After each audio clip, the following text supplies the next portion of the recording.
Mindfulness Mann Se is delighted to welcome you on a journey of exploration to understand thinking and the mind itself. Thank you so much for joining me today in exploring our mind and one of the things it loves to do, which is create thoughts and get lost in it. Of course, many of us have been so busy in our lives that we really have not had time or space to give thinking much thought. What is a thought? Where does it come from? And where does it go? And why does it have so much power over us at times? So this is really an important exploration because when we are not aware, we can get very lost in the stories of our mind, thinking and creating more and more stories. And when those stories become emotions and sometimes turn into actions that are not very wise, it can really have a very, very strong impact on our lives. But it turns out with mindfulness, if you really can catch this thought and thinking early on and just see it as just a thought, no big deal, then we can just release it. It releases its power over us. In fact, researchers have found that a wandering mind that is lost in stories is often an unhappy mind. Mindfulness helps you to bring awareness so that you can actually start to release the stories of what is not really here and to create some space between your thinking and your thoughts so that you can come to relax a little bit. So as we first start to see what a thought really is, science just shows us neurobiologically it's just an electric impulse from one synapse to another in the brain. That's simple. So then why does it have so much of a hold on us? And why does thinking create so much unhappiness and stress in our lives? It turns out that most of this is related to a deep protection mechanism that we have forgotten how to use wisely. So our brains are wired to have a negativity bias. In neurobiological terms, they often say we are Teflon for positive experiences and Velcro for negative ones. Meaning that we often remember negative things instantly and for a long time. And we create stories around that. So, for example, if someone is negative towards you or says something bad to you, you will really remember it and it will impact you often for a very long time. You'll keep thinking about it. Versus if someone gives you a hug or says something really nice about you, it's nice, a few seconds, but it doesn't linger in the same way. You especially will notice this around people that you work with and your family. They can be really nice to you, but one bad word, one bad incident, and you go into a spiral with that. But you don't do that with the positive. So this is useful to start to understand why this is happening, because it is the cause of so much stress and suffering in our life. This is a mechanism that was built in once upon a time so that we would always remember what was life-threatening to us and remember those lessons over and over again in our mind. So, for example, if there was a snake, you needed to know, is this a poisonous snake? And a cobra would register very strongly in the mind so that if you saw it again, you would be able to fight or flee. But a beautiful butterfly, you don't need to know exactly what kind it is. It's fine. It will come and go. You'll live another day. Right? So now you start to understand why we have these negative biases. They are survival mechanisms. They are protection mechanisms. But in today's world, they don't serve us that well, because then if you are not aware, if you don't have a little bit of mindfulness, compassion, and kindness in your life, you tend to constantly focus on the negative, right? So let me tell you a quick story that might illustrate this a little bit better for you.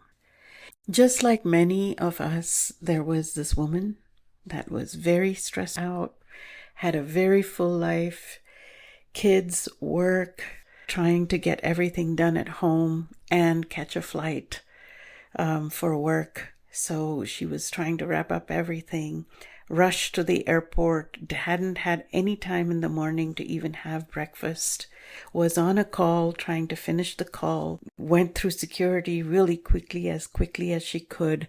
And then just as she was trying to get to the gate, there was a little stall and there were some cookies in a bag that were for sale. So she thought, okay, let me buy them quickly before I board the plane so maybe I can eat them there. So she goes quickly, sits near the gate, and she's still finishing her call. She's still got her laptop out to finish that one last email. So rushed in, just like you and me sometimes are so busy and rushed, having a hard day. And out of the corner of her eye, she notices that this guy who's next to her has opened a bag of cookies and started eating one of them. And she gets so angry in her mind. She has all these thoughts coming up about guys, they always do this. They just take advantage of all of these situations. And she's really angry. Her voice starts getting angry even with the person that she's talking to. And in the meantime, she sees that he has helped himself to another cookie. Now she's really furious, so she tells the person she's talking to, I'll call you back. And then she stares at this guy and dips her hand into the bag to show him, dude, these are my cookies. So she grabs one, puts it in her mouth, and he smiles at her and helps himself to one more cookie. This is just too much for her. So she grabs the bag and whatever is there, she just starts stuffing it into her mouth. And by this time, the plane boarding is announced. So she gets up, goes to the gate, and reaches into her purse to get her phone for the boarding pass. And there is a bag of cookies. So you understand what has happened. The bag of cookies was in her purse all along. She had assumed that this guy had been eating her cookies, but he had bought his own bag of cookies. Now, this is really, really important. She was very embarrassed, but still very angry now at herself for making such a fool of herself.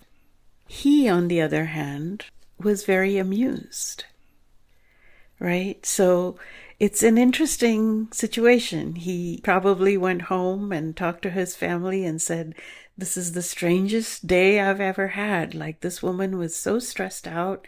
She was sitting next to me and suddenly she just looked angrily at me and grabbed my bag of cookies and started eating my cookies. Like, the really strange thing happened. And I felt so sorry for her. All I could do was just laugh.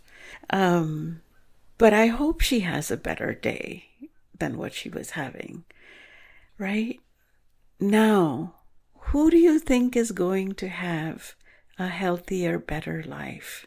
Who do you think might end up with blood pressure and a heart attack. The other bigger question is, both of them thought their cookies were being eaten. One of them had a reaction of anger, of really acting out, getting very possessive. The other person was generous, had a sense of humor, and a little bit of compassion. The same thing was happening to both of them, right? The thought was, my cookies are being eaten, and both believed that thought to be true. So, couple of lessons to learn here. One is, if we can just pause to check for a second, is this really true? Is this thought really true? It might be helpful. And then the second pause is, even if it is true, can I respond with a little more space, humor, lightness, and wisdom? Do I have to take everything so personally? Does everything always have to have a fight? As you have explored in a previous session, when we are in these very difficult, stressful situations, our body releases a hormone called cortisol. This gets us revved up for a fight or flight. This is a protection mechanism. Now, whenever we are so stressed out that we have not had a single moment to pause, to just take a deep breath, just reflect for a moment or two, then we automatically domino into more stress and more stress. So the next thing, even if it is something nice, like a generous cookie that someone is sharing with you, will become a fight for you because you are revved up for it. It is not your fault, but you can make a choice to simply take these micro moments of mindfulness with just one deep inhale and exhale. Bring your system down just a tiny bit and see if you can just pause enough to release the story of the fight, to begin to start connecting, to start to realize not everything is against you. We start by the simplest of things, one deep breath that we take with ourselves instead of against ourselves. So just remember a few gifts of this story. The first thing is, when we are stressed out, we don't have enough time. We tend to get a lot more wrapped up in reactivity, in mental proliferation, and we tend to identify it is all about me. Why is this happening to me? Why are people always against me? And so on and so forth. When we have a little more time, when we can take a deep breath, when we can use a little more humor in our life, there is a little more space. In this space is the possibility of connection, of care, of compassion, and possibly even joy. And it is up to you to start to have this freedom to choose a better and wiser alternative. I wish you the very best. Thank you for joining me.